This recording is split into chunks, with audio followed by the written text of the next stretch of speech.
ಜಿಲ್ಲಾ ಎಲ್ಲ ಲಿಂಗಾಯತ ಸಂಘಟನೆಯ ಪರವಾಗಿ ಲಿಂಗಾಯತ ಸಮಾಜದವರು ಎಲ್ಲರೂ ಸೇರಿ ನಮ್ಮ ರಾಜಕೀಯ ಶಾಸಕರಾದ ಬಸವನಗೌಡ ಪಾಟೀಲ್ ಯತ್ನಾಳ್ ಅವರು ಬಸವಣ್ಣನವರ ಬಗ್ಗೆ ಅವಹೇಳನಕಾರಿ ಮಾತನಾಡಿದ್ದಕ್ಕಾಗಿ ನಾವು ಅವರ ಬಗ್ಗೆ ಅವರ ವಿರುದ್ಧವಾಗಿ ನಾವು ಇವತ್ತು ಪ್ರತಿಭಟನೆಯನ್ನು ಹಮ್ಮಿಕೊಂಡಿದ್ದೇವೆ.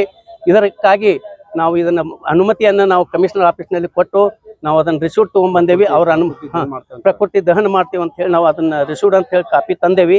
ಆದರೂ ಸಹಿತ ಇಲ್ಲಿ ನಮಗೆ ಅದನ್ನು ಸ್ಟ್ರೈಕ್ ಮಾಡಲಿಕ್ಕೆ ಆ ಪ್ರಕೃತಿ ದಹನ ಮಾಡಲಿಕ್ಕೆ ನಮಗೆ ಪೊಲೀಸ್ ಅಡ್ಡಿ ಮಾಡ್ತಾ ಇದ್ದಾರೆ. ಅದಕ್ಕೆ ದಯವಿಟ್ಟು ಕಮಿಷನರ್ ಆಫೀಸ್ದವರು ಇದನ್ನು ಎಚ್ಚೆತ್ತುಕೊಂಡು ಅವರಿಗೆ ಬೇಗನೆ ಅವರಿಗೆ ಕನ್ವೀನಿಯನ್ಸ್ ಮಾಡಿ ತಿಳಿಸ್ಬೇಕಂತ ಹೇಳಿ ನಾನು 2 ಮಾತುಗಳನ್ನು ಹೇಳ್ತಾ ಇದ್ದೇನೆ. ನಾನು ರಾಷ್ಟ್ರೀಯ ಬಸವದ ಅಧ್ಯಕ್ಷ, ರಾಜ್ಯದ ಉಪಾಧ್ಯಕ್ಷ ಅಶೋಕ್ ಬೆಂಡಿಗೇರಿ ಮಾತನಾಡೋದು. ಮತ್ತು ನಾವು ಇವತ್ತು ಅದನ್ನು ನಾವು ಕೊಟ್ಟ ಅರ್ಜಿಯನ್ನು ರಿಸೀಟ್ ಅಂತ ಕೊಟ್ಟಾಗ ಅವರು ಇತ್ಯರ್ಥ ಮಾಡಲೇಬೇಕು. 3 ದಿವಸದವ್ರು ಸಕಾಲದ ನಿಯಮಗಳನ್ನ ಏನು ಹೇಳ್ತದೆ, ಯಾವುದೇ ಒಂದು ಅರ್ಜಿ ಹೋಗಲಿ, ಹರಕ ಕಾಗದ ತುಗುಡಿ ಹೋಗಲಿ, ಅದನ್ನು ಅವ್ರು ಇತ್ಯರ್ಥ ಮಾಡಿ ಅವ್ರಿಗೆ ಉತ್ತರ ಕೊಡಬೇಕಾಗ್ತದೆ.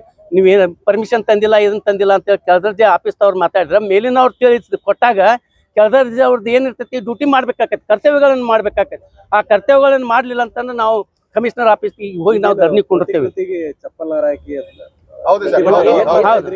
ನಾವು ಈಗ ಪ್ರಕೃತಿಗೆ ನಾವು ನೋಡಿ ಹುಲ್ಲಿನ ಪ್ರಕೃತಿಯನ್ನು ಮಾಡಿದ್ದೇವೆ. ನಾವು ಮಾಡಿ ಅದಕ್ಕೆ ಒಂದು ಫೋಟೋ ಅಂಟಿಸಿದೇವಿ. ಅದ್ರೊಳಗೆ ಚಪ್ಪಲ್ ಬಸವನಗೌಡ ಪಾಟೀಲ್ ಯತ್ನಾಳ್ ಅವ್ರದ್ದು, ಅದಕ್ಕೆ ನಾವು ಈಗ ಚಪ್ಪಲ್ ಹಾರನ್ನು ಹಾಕಿದ್ದೇವೆ.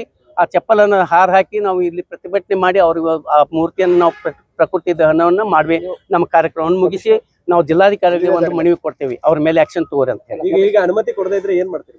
ಅನುಮತಿ ಕೊಡದೇ ಇದ್ರೆ ನಾವು ಕಮಿಷನರ್ ಕಡೆ ಹೋಗ್ತವ್ರಿ. ಈಗ ಯಾಕೆ ಕೊಡಕ್ ಬರೋದಿಲ್ಲ ಸರ್? ಇದ್ರೊಳಗಡೆ ಯಾಕೆ ಕೊಡಾಕ್ ಬರೋದಿಲ್ಲ? ಇದು ಕೊಟ್ಟಿದಾರ, ಆದ್ರೂ ಯಾಕೆ ಕೊಡಾಕ್ ಬರೋದಿಲ್ಲ? ಯಾಕೆ ಈ ರೀತಿ ಪೊಲೀಸ್ ಡಿಪಾರ್ಟ್ಮೆಂಟ್ ಅವ್ರು ನಮ್ ಕೂಡ ಸಹಕರಿಸ್ತಾ ಇಲ್ಲ? ಕೇಳ್ತೇವೆ. ಹೋರಾಟ ಮಾಡಕತ್ರು ಬಿಡಾಕತ್ತಿಲ್ಲ. ಓರಿ ಶಾಂತ ರೀತಿಯಾಗಿ ಹೋರಾಟ ಮಾಡಕತ್ರು ಬಿಡತ್ತಿಲ್ಲ. ಯಾಕೆ ಬಿಡತ್ತಿಲ್ಲ ಅದ್ ಅವ್ರಿಗೆ ಗೊತ್ತಿಲ್ಲ. ಅದು ಏನ್ ರಾಜಕೀಯ ಅವ್ರಿಗೆ ಬಂದದ್ದು ಏನ್ ನನಗೆ ಗೊತ್ತಿಲ್ಲ. ಅವ್ರ ಬಗ್ಗೆ ನಾವು ಮಾತಾಡೋದಿಲ್ಲ. ನಾವು ಏನು ಪರ್ಮಿಷನ್ ತಂದಿವಿ, ನಮಗೆ ಅವ್ರು ಕೊಡ್ಬೇಕು, ಇಷ್ಟೇ. ಕೊಡದಿದ್ರೆ ಅಂದ್ರೆ ಕಮಿಷನರ್ ಆಫೀಸ್ಗೆ ಹೋಗ್ತೇವೆ ನಾವು. ಈಗ ಯತ್ನಾಳ್ ಅವ್ರ ವಿರುದ್ಧ ಹೋರಾಟ ಮಾಡೋರೆಲ್ಲ ಪೇಮೆಂಟ್ ಗಿರಾಕಿಗಳು ಅಂತೇಳಿ ಮೊನ್ನೆ ಯತ್ನಾಳ್ ಅವರು ಸಾಕಷ್ಟು ಮಾತಾಡ್ತಾರೆ. ನಾವು ಪೇಮೆಂಟ್ ಅಲ್ಲ, ನಾವು ರಾಷ್ಟ್ರೀಯ ಧರ್ಮದ ಸಂಘಟನೆಕಾರರು. ನಾವು ಪೇಮೆಂಟ್ ಮಾಡ್ಕೋರಲ್ಲ, ನಾವು ಸ್ವತಃ ಖರ್ಚು ಮಾಡೋರು. ಬೇರೆಯವರಿಂದ ಕಲ್ಲು ಒಗಿಸ್ಕೊಂಡು ಹೋಗುವಂತ ಜನ ನಾವು. ಆದ್ರೆ ಬಸವಣ್ಣನವರ ತತ್ವಕ್ಕಾಗಿ, ಬಸವಣ್ಣನವರ ಇದಕ್ಕಾಗಿ ವಿರುದ್ಧ ಮಾಡಿದ್ರು ಅಂತಂದ್ರೆ ಅಂತವ್ರು ನಾವು ಹೋರಾಡ್ತೇವೆ. ನಾವು ಜನಾಚಾರ್ಯವನ್ನು ಮಾಡೋರು. ಬಸವಣ್ಣವ್ರ ಬಗ್ಗೆ ಮಾಹಿತಿನೇ ಇಲ್ಲ ಅವ್ರಿಗೆ. ಯಾರಿಗ್ ಮಾಹಿತಿ ಇಲ್ಲ? ಅವ್ರನ್ನ ವಿರೋಧ ಮಾಡೋರಿಗೆ ಮಾಹಿತಿ ಯಾರಿಲ್ಲ ಅಂತ ಹೇಳ್ತಾರೆ. ನಮ್ಮನ್ನ ಕೇಳ್ರಿ, ಅವ್ರು ಮಾಹಿತಿ ಕೇಳತ್ತಿರ್ಲ. ಈಗ ನಾವ್ ಹೇಳ್ತೇವಿ, ಏನ್ ಬೇಕು ಕೇಳಲ್ಲ. ಬಸವಣ್ಣವರು 37/1196 ಲಿಂಗೈಕ್ಯರಾದರು. ಇದು ಸ್ಪಷ್ಟತೆ ನಮ್ಮದು. 37/1196 ಅವರು ಇಚ್ಛಾಮಣಿಗಳಾಗಿ ಲಿಂಗೈಕ್ಯರಾಗಿದ್ದಾರೆ. ಇದು ಸುಳ್ಳು ಮಾತವನ್ನ ಅವರು ಬಸವನಗೌಡ ಪಾಟೀಲ್ ಅವರು ಹೊಳೆ ಹಾರಿದ್ರು ಅಂತ ಸುಳ್ಳು ಮಾತು ಹೇಳ್ತಾ ಇದ್ದಾರೆ. ಅವ್ರ ವಿರುದ್ಧ ನಾವು ಪ್ರತಿಭಟನೆ ಮಾಡೇ ಮಾಡ್ತೇವೆ. ನಮ್ಮ ಪ್ರಾಣ ತ್ಯಾಗ ಮಾಡ್ತೇವೆ ನಾವು. ಇವರು ಯತ್ನಾಳ್ ಅವರಿಗೆ